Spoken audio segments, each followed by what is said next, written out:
Well, as you've been hearing, the support delivered to exporters by the Invest NI teams here in Northern Ireland is complemented and augmented by the expertise of its overseas teams across some 24 global locations. Exporters really value the commercial experience, the connections, local knowledge and on-the-ground support delivered by Invest NI's international network. The overseas team was critical at the height of the pandemic by representing Northern Ireland businesses around the globe when they themselves couldn't travel to those all-important markets. And it's now key to building commercial opportunities for Northern Ireland businesses and supporting them to navigate and succeed in overseas markets. The overseas network also leads the charge for Northern Ireland in terms of targeting and seeking out investment opportunities. So on both counts, they are right at the heart of delivering on that 10x vision for the Northern Ireland economy of the future. Today we're delighted to have Invest NI's heads of territory with us. Swathi is head of India, Middle East and Africa and is joining us from Dubai. Nick Caldwell is the head of the Asia Pacific team. Peta Conn is head of the Americas team and Derek Andrews is head of GB and Europe.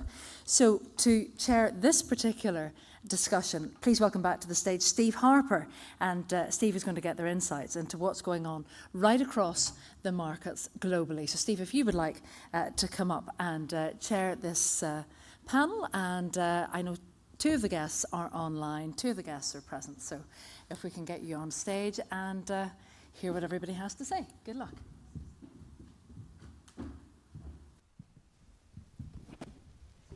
Thank you, Karen. Hope everyone enjoyed their lovely lunch. Thought it was a great demonstration of Northern Irish food and drink. It was wonderful. As Karen has said, we've got 24 offices around the world, and we got to hear from some of the exporters and how they, I guess, use those members of staff and colleagues that we have overseas. We have about 60 of our colleagues working across those 24 offices, and they're headed up by the four people that Karen kindly introduced. So I guess to start it off, I'm keen for each of the heads of territory to introduce themselves, talk a little bit about where they're based, and the number of offices and where those office locations are. So maybe start with you first, Swathi. Hello, everyone. Great to be here, albeit virtually. I'm Swathi. I'm based in Dubai, heading the India, Middle East, and Africa team. We have offices dotted around this diverse region, Dubai being the regional headquarters and one of the oldest overseas offices, operating in the region for over 27 years. We also have offices based in Jeddah, covering Saudi and the Levant region, Doha covering Qatar, Kuwait and Iran, and Johannesburg covering Africa. Now the offices, as Steve mentioned, are ably supported by experienced in-market staff, and we also have advisors in some of the key markets with relevant market and sector expertise. We also intend to add a couple of more offices in the near future to support the export growth in the region. Thank you, Swathi. Derek, you're unable to join us because of this COVID thing, unfortunately, but great to have you virtually. Maybe can you give us an overview of your territory? Delighted to see you. Good afternoon, everybody, from my study in Belfast. As you say, COVID being a testimony to resilience. So I'm proud to head up the GB and Europe team.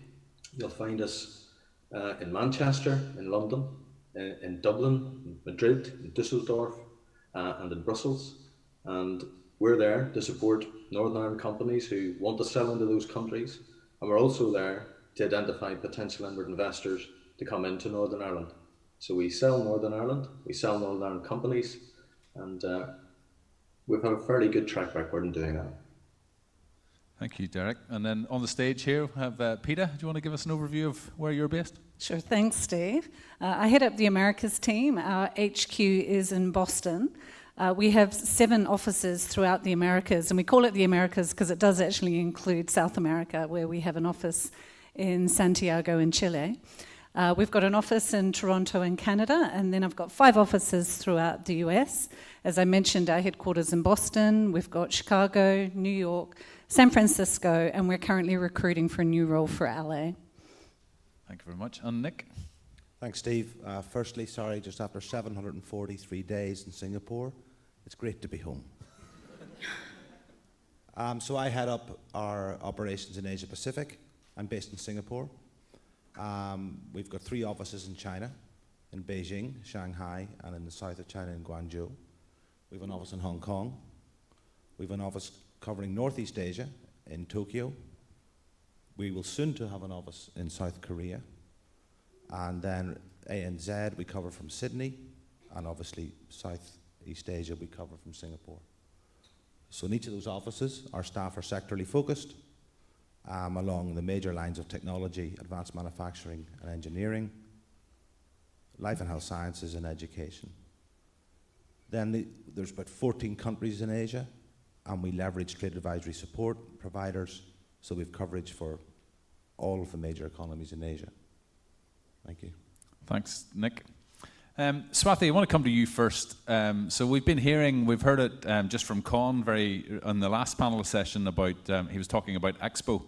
And I know that you're coming to the end of what has been a hectic 6 months for Expo 2020, even though it was in 21-22. But can you maybe tell us a little bit about how Northern Irish companies were able to take advantage of some of the opportunities that were there?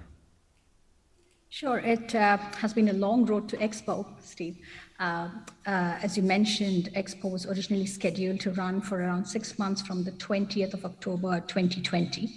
But with the pandemic, Expo was postponed by a year and opened eventually on the 1st of October 2021.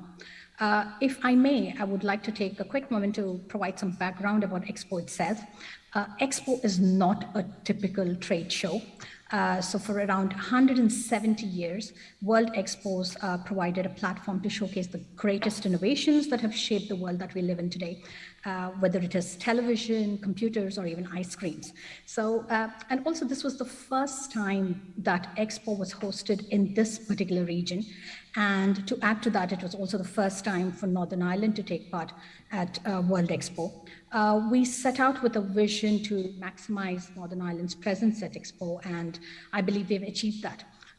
And throughout the 6 months of Expo period, close to 25 speakers from Northern Ireland, spanning across the spectrum of business, academia, culture, addressed global audiences and engaged in some thoughtful dialogue. Glad to hear from them, a couple of them earlier today. And the speakers, of course, covered a wide range of sectors too, from fintech to agri-tech to AI to life and health sciences to advanced manufacturing and engineering, all of which feature very prominently in our own 10X vision. So the speakers and their presence really helped us promote Northern Ireland and their subject expertise on a world map. And on the 16th of Feb, Northern Ireland, of course, took over the UK Pavilion's event space under the theme Imagine Nation. We showcased rich history of our innovation and notable personalities from Northern Ireland. General audience got an opportunity to visit Northern Ireland virtually through VR headsets, experience a live art session, and also live performances by musicians, bringing a wee bit of Northern Ireland into Expo. And on the day, also, we had business leaders and educators and innovators come together as thought leaders in panels to share why Northern Ireland is a great destination to live, study, work, trade in, and invest in. So keeping all this current challenges on hand, we also released a super panel on journey to circular economy on the day, highlighting our contribution. Apart from all this, some of our companies have also won commercial contracts in the build up to Expo, and for example, 35 pavilions out of 191 pavilions at Expo, that is close to around 18% of the pavilions were equipped with catering equipment by a company from Northern Ireland. And a company from Northern Ireland also is behind all the waste recycling of the waste that is generated in Expo, and there are no prizes for guessing which company I'm talking about. Conn was in the panel earlier. And we're also delighted that Minister Lyons visited us twice during the Expo period, which has only helped us establish new connections and build on the existing relationships. all in all, I think Expo was a brilliant platform to showcase brand Northern Ireland. And I would like to say that our participation will not only benefit the universities, the companies that look at global markets for business expansion and drive our export growth, but also help the international community to know a little bit more about Northern Ireland as a destination. And Swathi, I'm keen just before you drop off, just to explore a little bit. So there are 15 international students in the room here today from Queen's University. Some of them from the region that you're in, and I know that you have a member of your team who helps to sell education in Northern Ireland. What is it that attracts international students to come and study here? If I can use some anecdotes here, Steve, I think one of a very prominent Emirati lady once told us that I would like my children to be away from distraction.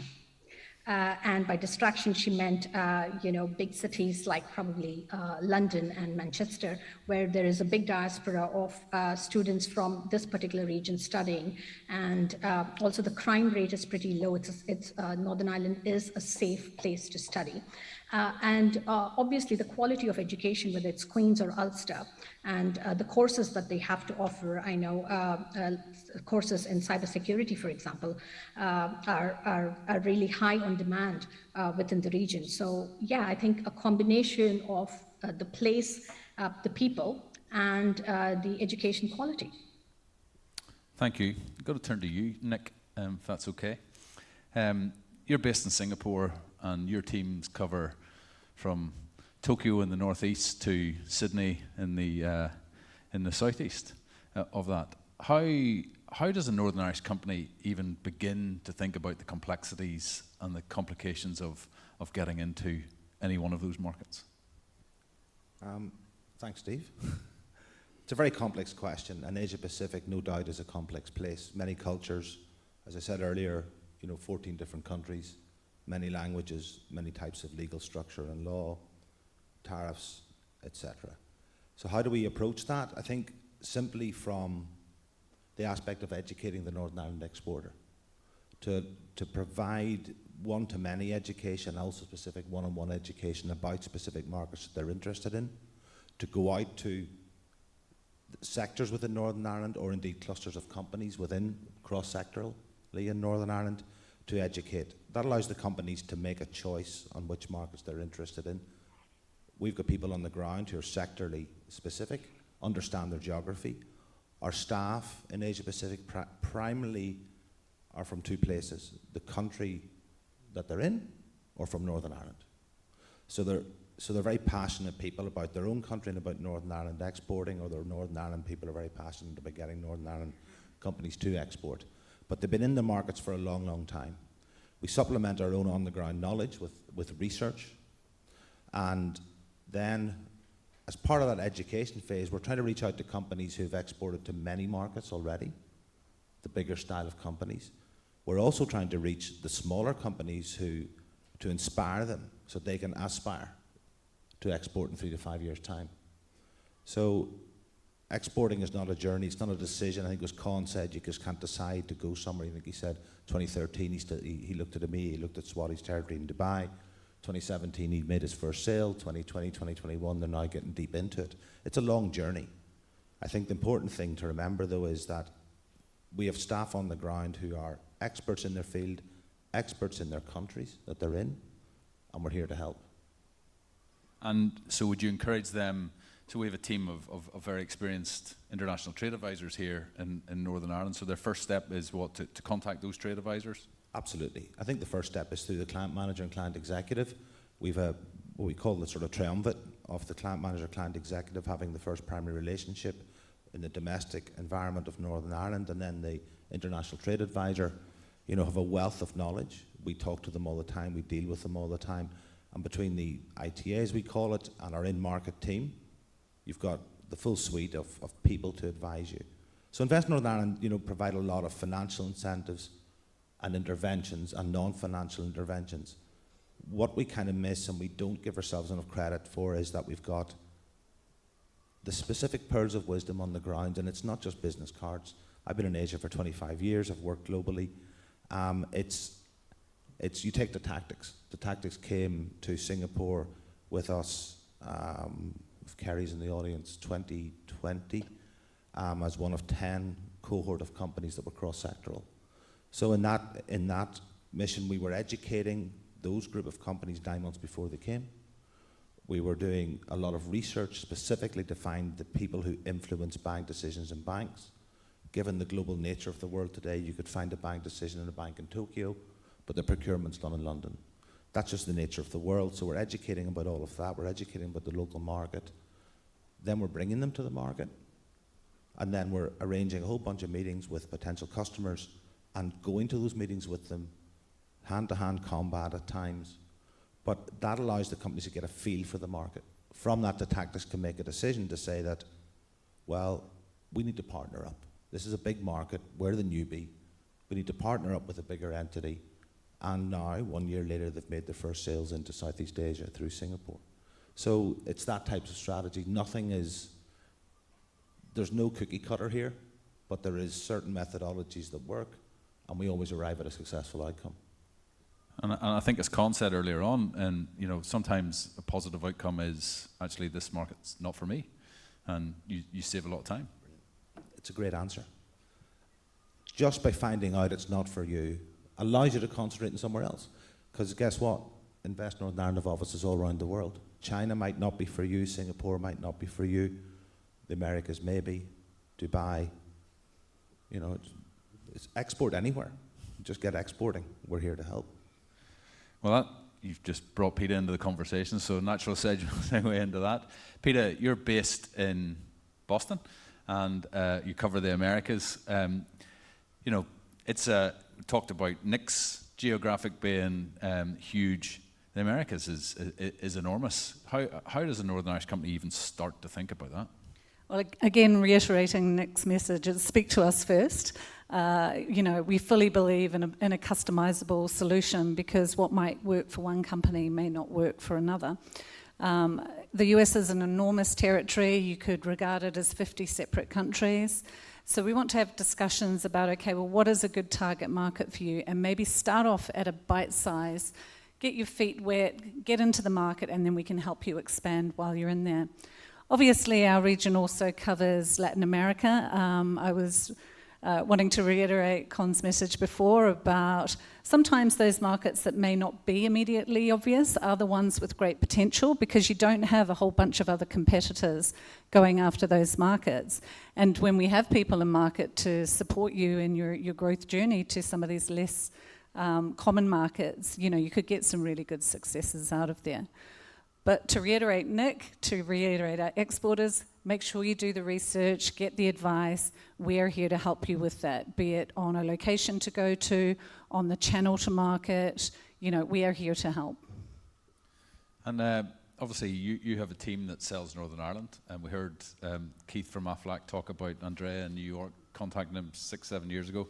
What's that team seeing in the US? What are the trends from US companies that are looking to scale? It's really interesting being, I guess, just in the US for 2 years now and talking to the team that is very established there. And the way that we have sold Northern Ireland has obviously evolved over those past few years, because we have established industry here now that, in essence, has an integrity and a profile that didn't exist 10 years ago. We've got phenomenal ambassadors for Northern Ireland, like Keith, like David will be in 6 months' time, I'll give them. They're telling their stories. They are sharing their experience. And what really resonates with our US investors does come back to the talent piece.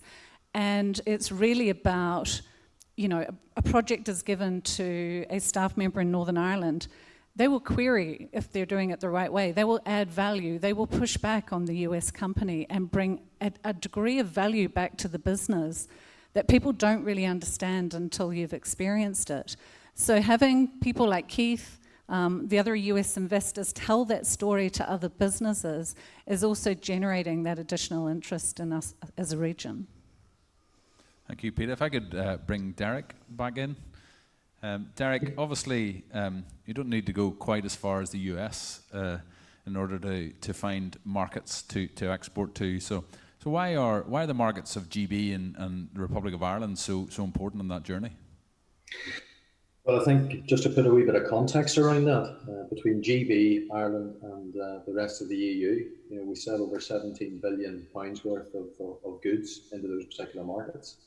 Over 10 billion into GB, 4 billion into the Republic of Ireland.